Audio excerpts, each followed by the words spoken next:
Hello, and welcome to day 2. So yesterday we talked a little bit about protecting our energy field.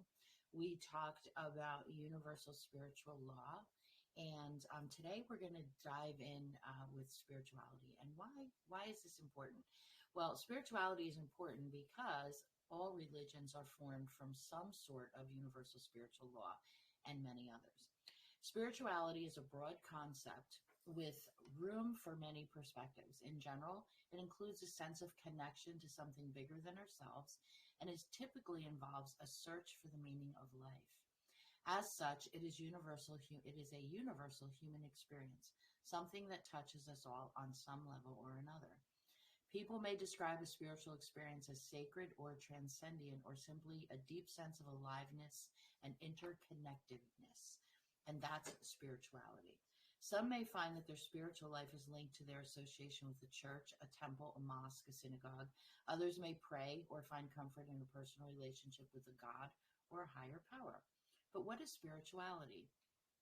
As spoken by Mike Grow, president of the Inner Work Center, spirituality is recognized and celebrating that we are all connected to each other. Remember, universal spiritual law of oneness, that we are all connected to each other by a power greater than all of us, and that our connection to that power and to one another is grounded in love and compassion. Practicing spirituality brings a sense of perspective, meaning, and purpose to our lives. Spirituality is what speaks to your soul, to your soul. It can be found in your experiences of a beautiful sunset, a compelling piece of music, a soul-to-soul conversation with a beloved friend. Spiritual connections can be found anywhere that you feel profoundly moved. Spirituality may be difficult to describe, but we all seek it and we know it when it's present. So that's a little blurb on spirituality. My take on spirituality is whatever resonates with your soul, whatever lights you up. I will tell you that as a human having a spiritual experience, that my soul drives me. I've learned to listen. I've learned to listen to my higher self. I've learned to listen to my solar plexus, my energy center. And I've learned to listen to what my soul purpose is, which is really what brought me to doing this and being on this forum and being able to help others on their journey. But it's what resonates with you. So what about religion? The belief in or worship of a superhuman controlling power, especially a personal god or gods. That's the Wikipedia version of what is religion, okay? But what are some spiritual practices and or religions? Buddhism. Buddhism is one of the world's largest religions and originated 25,000 years ago. I don't know the exact number. Buddhists believe, now this is where it gets tricky, because a lot of my teachings are, some would think, Buddha related because of the Reiki goddess and because Mikao Ushi was a Buddhist monk. So one would think, oh, well, she's Buddhist. No, I'm not. I do not define as any religion based or spirituality based being.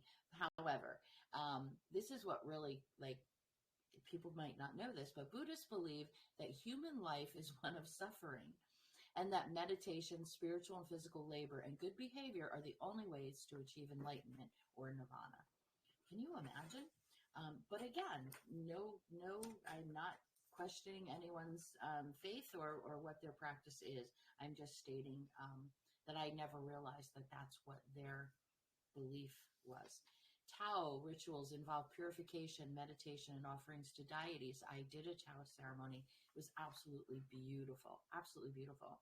In the ceremony, a Taoist priest dedicates the offerings in the names of the families, performs a ritual to restore order in the universe, and asks the gods to bring peace and prosperity to the village. Now, when they're talking about the village, in my situation, the village was, I'm going to say 10 or 15 people. We were the village.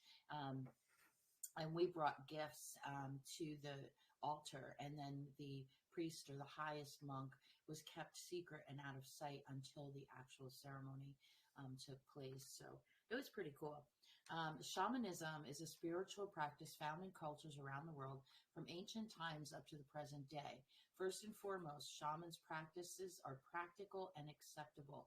These practices coexist over millennia and varying cultures, systems of government, and organized religious practices. Christianity, organized religion based on a person and teachings of Jesus of Nazareth, or its beliefs and practices. Islam, the Islam Muslim religion, teaches that God is merciful, all-powerful, and unique. So those are different spiritual practices or religions. When you look at the religions, you have Catholic, you have Protestant, you have Lutheran, you have Judaism, you have, that's all I know. I'm sure there's many, many more. So again, why was it important that we bring that up? Because universal spiritual law dictates a lot of what goes on in spiritual practices and or religions. So now we're going to jump into ways that energy works with our body, mind, and spirit. So we have what is called energy therapy. All right. Energy therapy works, they're biotherapy. I can't even talk today. They're biofield therapies. They're based on the belief that there's an energy field that flows through and around our bodies. Reiki is an energy therapy. Massage is an energy therapy. Shiatsu is an energy therapy. So anything where energy is flowing freely through your body, we have good emotional, physical, and spiritual health. When we're ill, that energy flow is blocked. When our vibrations and our frequencies are low, our immune systems are low, and that's how we get sick. There's, I can't remember his name right now, but there's a doctor that has done extensive studies on why some people get sick and other people do not get sick. And they're finding that it's on a cellular level. Those that are lower vibrational, that their frequencies aren't as high, are getting sick over and over and over again, where all you have to really do is learn how to meditate, learn how to raise your frequencies and your vibrations, and it will facilitate in you having better health. Reiki is an energy healing technique that promotes relaxation, reduces stress and anxiety through gentle touch or distant Reiki practices using symbols and or hand gestures. With Reiki, you're actually channeling this universal energy through your hands, through your hand chakras, through your crown chakra. It's a channeling practice of channeling this universal energy, healing energy into existence. Where quantum Reiki is not channeling at all. It is actually that universal spiritual law of oneness. You are one with that universal energy. You are that energy. And you're able to be one with that energy and push that out into the universe, and it goes wherever it needs to go, much like Reiki, only it's quantum.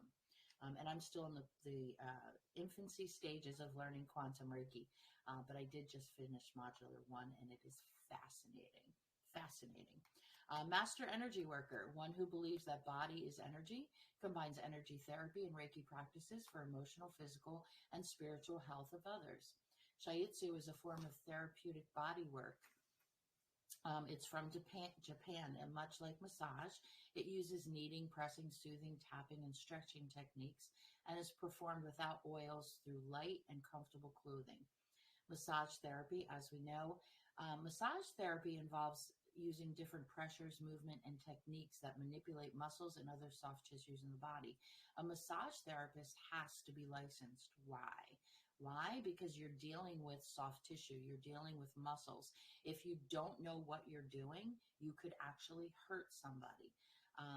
It's because you're manually manipulating muscles and soft tissues that can actually harm the body if done incorrectly. Qigong can be described as a mind-body-spirit practice that improves one's mental and physical health by integrating posture, movement, breathing techniques, self-massage, sound, and focused intent. Then you have yoga. It's an ancient practice that involves physical poses, concentration, deep breathing, working with breath of fire, holy fire Reiki, Kundalini.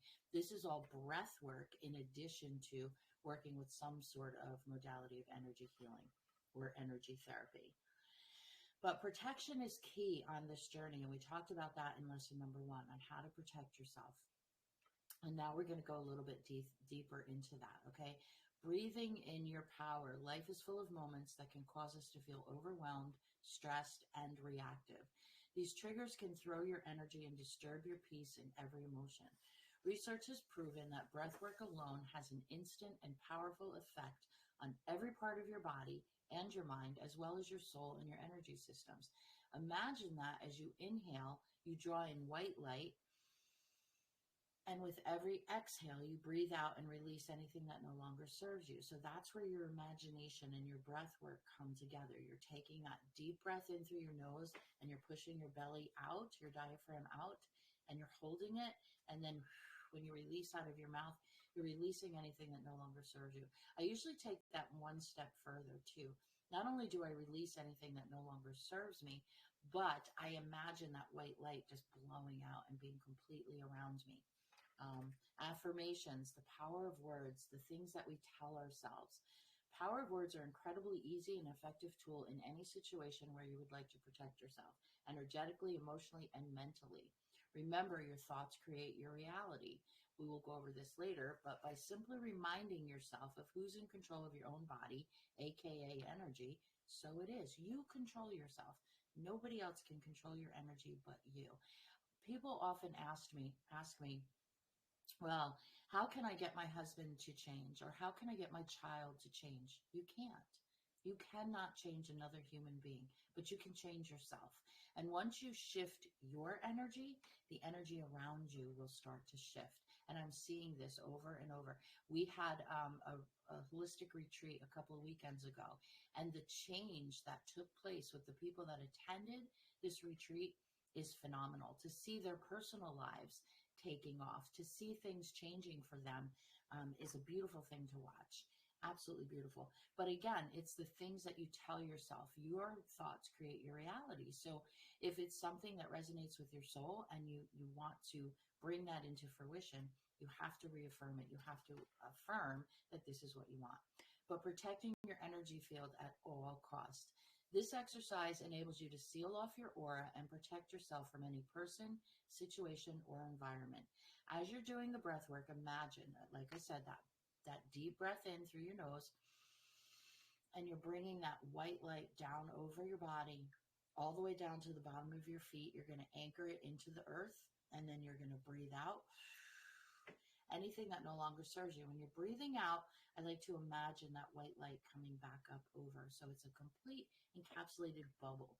There are many times when it's useful to be able to protect your energy, such as when using public transportation, attending a busy office function, when you're around negative people, family functions. Simply visualize yourself in a white light bubble that you've created, and you create whenever you feel the need to protect yourself and your energy from external influences. This can last as long as you set the intention for it to last. It can last a day, it can last a week, it can last a month. You set the intention of how long. I do it daily. I protect my energy field daily. Okay, but it's because of the work that I do. So I'm in constant, it's constantly here. It's part of my ritual, so to speak, of what I do when I get up and how I go about my day. I have Reiki Infused protection spray. What is that? It's got black tourmaline, clear quartz crystal, sage, lavender, cedarwood.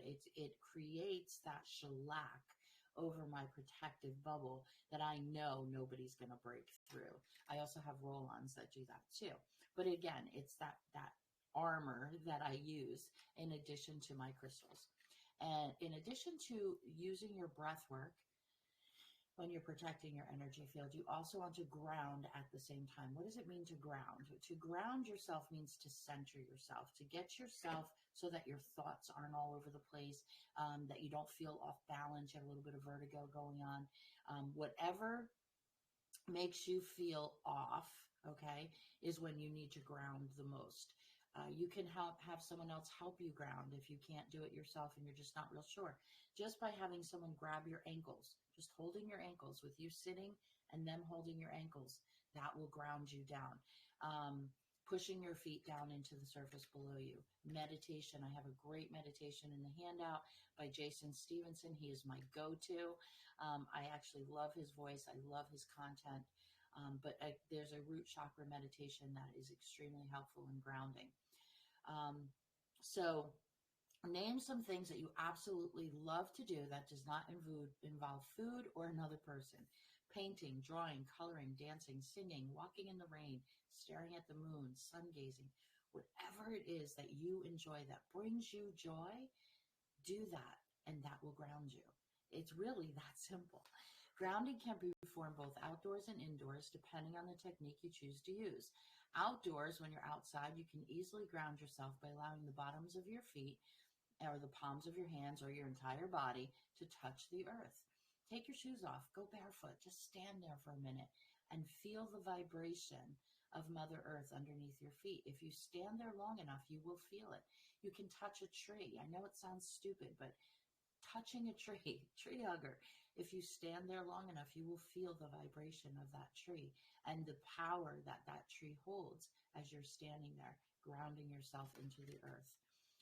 Walk in the grass, lay in the sand, swim in the sea, whatever brings you joy.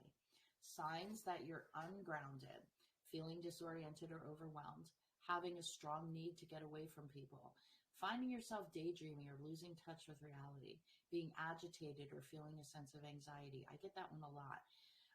Craving sugars and starches. I get that one a lot. Inability to focus. How to ground yourself. Learning how to ground yourself is one of the easiest metaphysical practices to master. It might take you a little time to figure out what works for you, but once you get the hang of it, the results are worth the effect. Here's some ways that I ground myself. I imagine that white light above me. With every breath, I pull in that white light all the way down through the top of my head. As I exhale, I imagine that white light pushing all the negative energy down through my feet and into the ground. Some people visualize themselves as trees or deep roots going into the ground when they do this. Other methods of grounding, again, hugging a tree, touching a tree, walking barefoot outdoors, burning sage,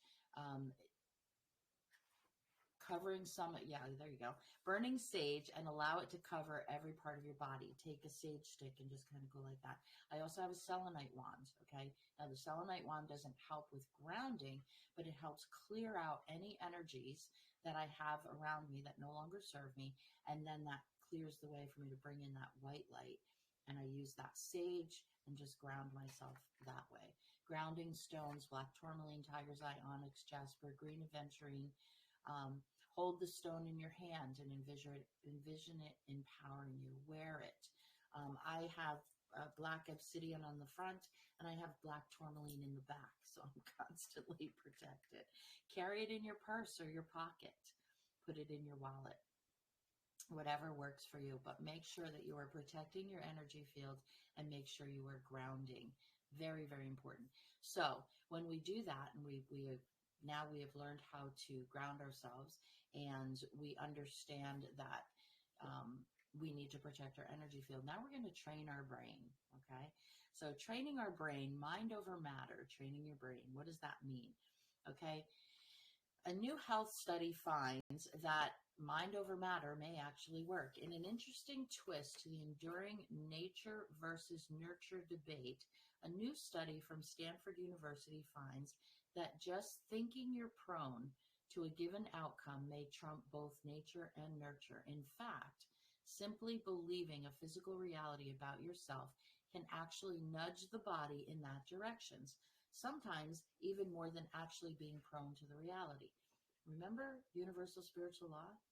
Remember our thoughts create our reality? They now have a study that is proving that. Awesome. Forbes magazine, December 12th, 2018. So let's learn how to train our brain. Controlling mental chatter. Become conscious of the mental noise. Many of us aren't even aware that our mind is constantly thinking. We are constantly thinking. There's thoughts going in and out all the time. That's what makes us human. That's our brain at work. Acknowledging these thoughts as they enter. What am I thinking about? Why am I thinking about that? Okay. But don't overanalyze it. Allow the thoughts to come in, but don't overanalyze them. Sometimes thoughts just come in out of nowhere. That was pretty cool. I don't know if y'all saw that. Sometimes thoughts, like that thought just came in out of nowhere. But sometimes thoughts come in and you don't know where they're coming from. Pay attention. All right, pay attention to those thoughts. But believe that we can change our mind, and our mind is not. Believe that we are in charge of our mind, and that our mind is not in charge of us. Very important. When meditating, focus on your breath work.